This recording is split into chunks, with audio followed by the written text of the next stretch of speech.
A fat cat Barnaby steals a lamb. Instead of eating him,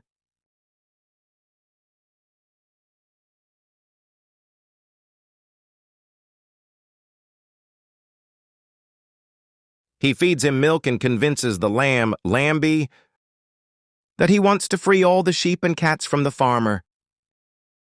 The farmers get sick, and Barnaby and Lambie return to the barn. Lambie pretends to be sick. He asks Lambie for help, and Lambie agrees. Barnaby, with a sinister smile, declares the sheep free.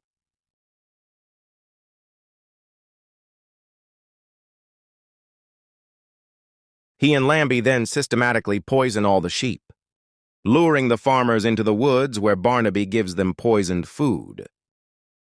Barnaby makes a coat of their wool and cooks their meat.